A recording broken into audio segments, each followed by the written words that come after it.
नमस्कार, बहुत स्वागत है आप सभी का। मैं हूं आपके साथ कमरुद्दीन खान। छत्तीसगढ़ की तमाम ताजा खबरों के साथ मैं हाजिर हूं। चलिए खबरों की शुरुआत करते हैं। मंत्री कवासी लखमा ने नक्सलवाद पर विवादास्पद बयान दिया है। जी हां, इसे गैर जिम्मेदाराना बयान भी कहा जा रहा है।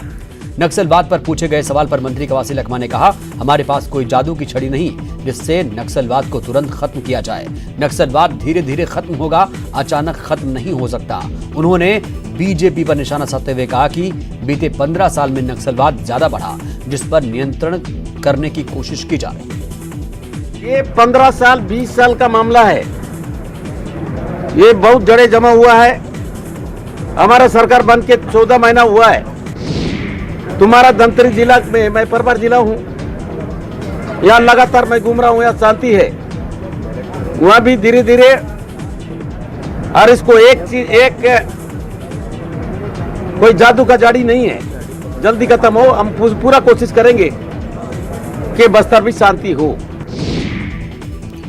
छत्तीसगढ़ के गृह मंत्री ताम्रध्वज साहू ने नक्सल समस्या पर गैर जिम्मेदाराना बयान दिया। ताम्रध्वज साहू ने कहा कि नक्सल प्रभावित क्षेत्रों में जवानों की सुरक्षा स्वयं जवान रणनीति बनाकर करते हैं और वो अपनी रणनीति पर काम करते हैं। एक आध बार चूक होने की वजह से घटनाएं हो जाती हैं, लेकिन हमारी फोर्स पूरी तरह सावधानी बरतती है।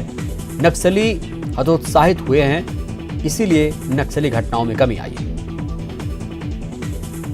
कि अपनी होती है कि जहाँ सूचना मिलता है उसमें किधर से जाएं, कैसे जाएं, सपोर्टिंग पार्टी कहाँ रहे, ये सारा रणनीति के तहत वो लोग करते हैं। एक आध बार ऐसा होता है कि चूक हो जाता है या तब ये घटनाएं हो जाती हैं, लेकिन पूरी तरह हमारा फोर्स सावधानी तो बरतता है और सावधानी बरतने के कारण ही परिणाम अच्छा आया है। नक्सली हतोत्साहित हुए हैं और उनके तरफ से जो घटना किया जाता था उसमें भी काफ़ी कमी आई है, लेकिन कभी कभी एक आध घटना ऐसा होता है अलग अलग कारणों से जिसमें हमारे जवानों को भी जान से हाथ धोना पड़ता। तो नक्सलवाद एक बड़ी समस्या है। हालांकि नक्सलवाद पर मंत्री कवासी लखमा और मंत्री ताम्रध्वज साहू ने बयान दिया। हालांकि नक्सलवाद, कानून व्यवस्था दोनों प्रदेश सरकार के लिए एक बड़ी चुनौती है और ऐसे में ये कहना कि नक्सलवाद पर हमारे पास जादू की छड़ी नहीं है, एक आध ऐसी घटनाएं हो जाती हैं, ये कहीं ना कहीं एक गैर जिम्मेदाराना बयान है। दरअसल नेता ये सोच ही नहीं पाते हैं कि मीडिया में किस तरह से बात करनी है और किस मुद्दे को किस तरह से रखना है। बस जो जी में आता है, जैसे जी में आता है वैसे बोल देते हैं और यही बोलना ही विवाद की वजह पैदा करता है, क्योंकि इतने संवेदनशील मामले पर, इतने सेंसिटिव मुद्दे पर इस तरह की बयानबाजी प्रदेश के गृह मंत्री कर रहे हैं कि एक आध ऐसी घटनाएं हो जाती हैं। ये कहीं ना कहीं सुरक्षा बलों के मनोबल को तोड़ने वाला बयान है या फिर जनता के जो हौसले हैं उसको भी तोड़ने वाला कहा जा सकता है। नक्सलवाद और कानून व्यवस्था दोनों प्रदेश सरकार के लिए हालांकि बड़ी चुनौती हैं और कवासी लखमा ने जिस तरह से बयान दिया कि हमारे पास जादू की छड़ी नहीं है और वो पूर्ववर्ती सरकार पर भी बरसे। उन्होंने कहा इस समस्या बहुत गहरी है, बहुत बड़ी है, इसको खत्म करने में वक्त लगेगा। और इसी पर चर्चा के लिए हमारे सहयोगी अवधेश मिश्रा रायपुर से जुड़ चुके हैं। अवधेश, नक्सलवाद हो या कानून व्यवस्था, दोनों ही प्रदेश सरकार के लिए बड़ी चुनौती हैं और ऐसे में मंत्रियों के ऐसे बयान से क्या जनता, सुरक्षा बलों के जो हौसले हैं टूटेंगे नहीं उसे? बिल्कुल, देखिए बिल्कुल आपने सही कहा कि इस तरह के बयान से निश्चित तौर पे हौसला तब टूटेगा जब छत्तीसगढ़ की सरकार ये कहती है कि हम बातचीत के जरिए इस तमाम समस्याओं का हल कर लेंगे, चाहे बात माओवाद का हो, नक्सलवाद की हो।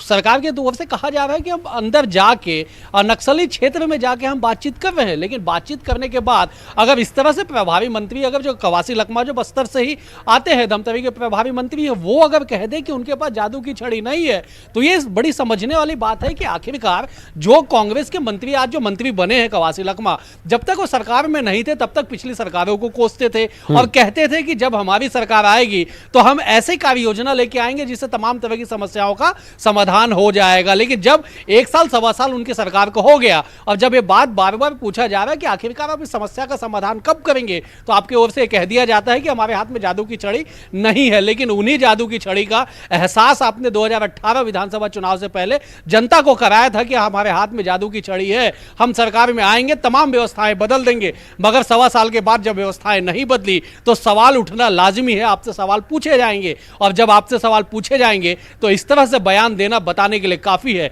कि जिम्मेदार पद पे बैठे हुए मंत्री इस तरह से बयानबाजी करेंगे तो निचले स्तर पे जो अमला लगा हुआ है उनके हौसलों का क्या होगा। ठीक यही हाल गृह मंत्री ताम्रध्वज साहू का है। उन्हें किसी बात की जानकारी होती नहीं। अगर पिछले 3-4 मामलों की बात कर ली जाए, वो दिल्ली से रायपुर लौटते हैं, उनसे पूछा जाता है कि कल नक्सल मुठभेड़ में 2 जवान शहादत को प्राप्त हुए और 6 घायल हैं, कह देते हैं कि मुझे इस बात की जानकारी नहीं है। एक्सप्रेसवे को लेकर इतना हंगामा मचाने वाली कांग्रेस पार्टी जब सरकार में आ जाती है और एक्सप्रेसवे निर्माण कंपनी को क्लीन चिट दे दिया जाता है और उनसे जब पूछा जाता है कि आपने एक्सप्रेसवे निर्माण कंपनी को क्लीन चिट दे दिया तो वो कहते हैं कि मुझे इसकी जानकारी नहीं है। लेकिन सवाल यह है कि आपको फिर जानकारी किस बात की है? किसानों पे लाठीचार्ज कर दिया जाता है, किसान जख्मी हो जाते हैं। आपसे जब पूछा जाता है, क्योंकि आप गृह मंत्री हैं, लॉ एंड ऑर्डर आपकी जिम्मेदारी है, कि किसानों पे लाठीचार्ज की नौबत क्यों आई, तो आप कह देते हैं कि किसानों को चक्का जाम नहीं करना था। बात तो दरअसल ये भी है अवधेश की गृह मंत्री जो हैं ताम्रध्वज साहू, उनके पास 2 पोर्टफोलियो है, ये नहीं भूलना चाहिए। पीडब्ल्यूडी मंत्री भी हैं और ऐसे में 2 पोर्टफोलियो संभालना भी बहुत बड़ी जिम्मेदारी होती है। चलिए, बहुत बहुत शुक्रिया अवधेश आपका जानकारी देने के लिए। चलिए अब फटाफट अंदाज में खबरों के सिलसिले को आगे बढ़ाते हैं।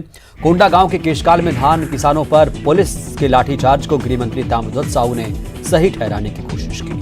गृह मंत्री ने कहा कि किसानों की कोई समस्या थी तो जनप्रतिनिधियों अधिकारियों से बातचीत करते, उनसे मुलाकात कर अपनी मांगे रखते। सड़क को जाम नहीं करना चाहिए था। सड़क को जाम करने से लोगों को परेशानियों का सामना करना पड़ता है। मंत्री जी का ये बयान पीड़ित किसानों के जख्म पर नमक छिड़कने जैसा है। मेरा स्पष्ट ये कहना है कि अगर किसानों को बारदाना नहीं मिला या उनकी कोई समस्या थी या टोकन नहीं मिला तो संबंधित अधिकारियों से मिलके अपनी बात रखनी चाहिए जी। चक्का जाम करके यातायात अवरुद्ध करने का काम नहीं। हर जगह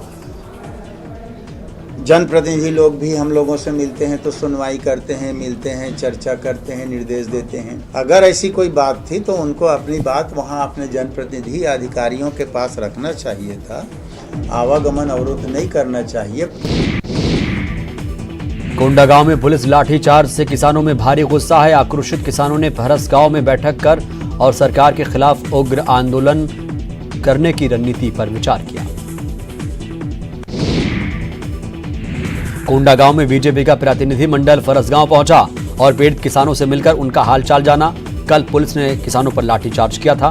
किसानों ने धान खरीदी को लेकर हाईवे को जाम किया था, जिसके बाद पुलिस ने बल प्रयोग किया था। केदार कश्यप, लता उसेंडी और सेवक राम नेताम ने फरस गांव में किसानों से मुलाकात की। धान खरीदी की तारीख बढ़ाने और किसानों पर लाठीचार्ज के विरोध में बीजेपी जल्द ही सड़कों पर उतरने वाली है। बीजेपी सदन से पहले सरकार को सड़क पर घेरना चाहती है। यही वजह है कि बीजेपी ने अपना 5 सदस्यीय दल केशकाल भेजा था। बीजेपी के राष्ट्रीय उपाध्यक्ष डॉक्टर रमन सिंह के मुताबिक यह कमेटी जो रिपोर्ट देगी उसके आधार पर रणनीति तैयार की जाएगी।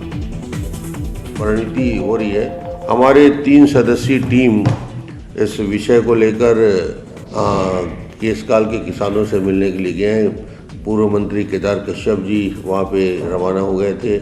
अभी उनके साथ बैठक होगी। संदीप शर्मा जी किसान मोर्चे गए होंगे, पूनम चंद्राकर जी और लता उसेंडी के साथ मिलकर इन सारी बातों की चर्चा करेंगे और फिर भारतीय जनता पार्टी बाकी विषय को लेकर आगे की रणनीति भी बनाएगी। सुपरफास्ट छत्तीसगढ़ में वक्त एक छोटे से ब्रेक का।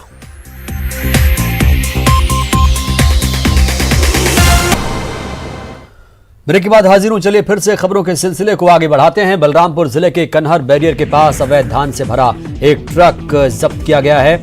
मिली जानकारी के मुताबिक अवैध धान बिहार के औरंगाबाद से झारखंड होते हुए छत्तीसगढ़ लाया जा रहा था, लेकिन रामानुजगंज में तलाशी के दौरान अवैध धान को जब्त कर लिया गया। ट्रक में करीब 671 बोरी धान लादा हुआ था, जिसकी कीमत करीब 4,95,000 बताई जा रही है।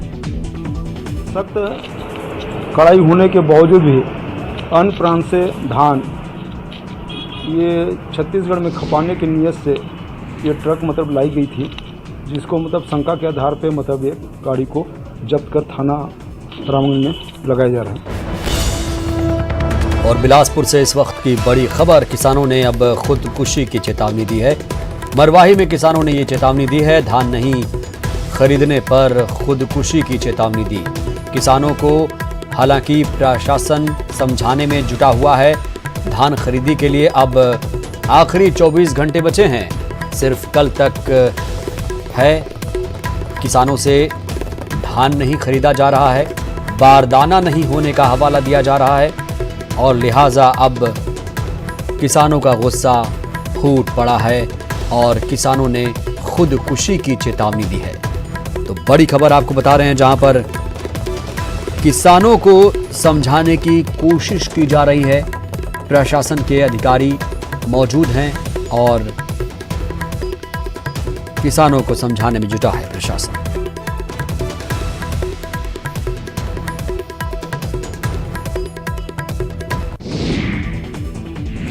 प्रदेश में धान खरीदी को लेकर मचे घमासान के बाद खाद्य मंत्री अमरजीत भगत ने खाद्य विभाग की बैठक लेकर समीक्षा की। किसानों को समस्याओं का निराकरण के लिए अधिकारियों को दिशा निर्देश दिए और बारदाना दूसरे जिलों से मंगाए जाने के भी निर्देश जारी किए गए। इसके अलावा खाद्य सचिव ने वीडियो कॉन्फ्रेंसिंग के जरिए सभी जिलों के कलेक्टरों को निर्देश दिए। 94% किसानों का धान खरीदा जा चुका है और अभी तक 82 लाख मीट्रिक टन धान की खरीदी हो चुकी है। अंबिकापुर में नेता प्रतिपक्ष धर्मलाल कौशिक ने बघेल सरकार पर गंभीर आरोप लगाया। धर्मलाल कौशिक ने बलरामपुर में हुए नक्सली वारदात पर बयान जारी करते हुए कहा, सरकार और नक्सलियों के बीच साठगांठ है। नेता प्रतिपक्ष के इस गंभीर आरोप के बाद खाद्य मंत्री अमरजीत भगत ने धर्मलाल कौशिक पर निशाना साधते हुए कहा, धर्मलाल को छपास की बीमारी है। कांग्रेस के सरकार आने के बाद में नक्सलियों का मनोबल बढ़ा हुआ है। पहले छुटपुट घटनाएं करते थे, आज वो शहर के किनारे पहुंच गए हैं, बस्ती के किनारे पहुंच गए हैं। जो नक्सलियों का टेरर समाप्त हो गया था, भय समाप्त हो गया था, आज पुनः लोगों के बीच में दहशतगर्दी शुरू हो गई है। इस प्रकार का उनको छपास बीमारी है, ये छपने के लिए इस प्रकार की बात करते हैं।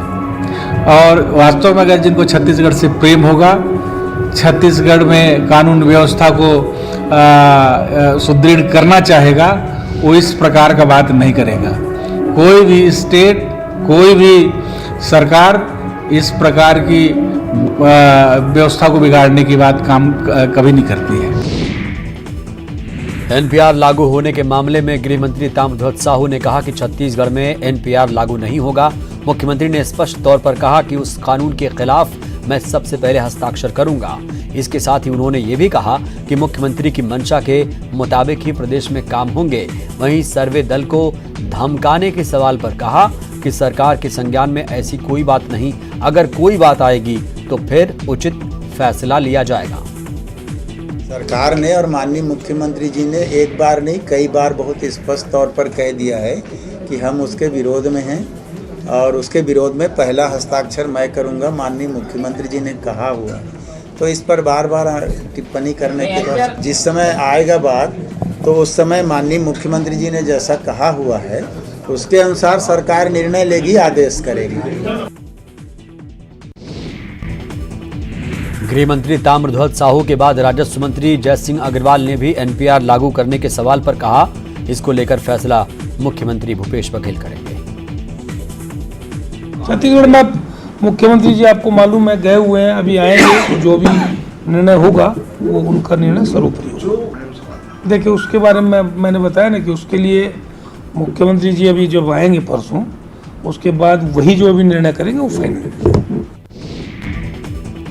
राजधानी रायपुर के एक्सप्रेसवे की गड़बड़ी मामले में एक्सप्रेसवे बनाने वाली कंपनी को क्लीन चिट दे दिया गया है।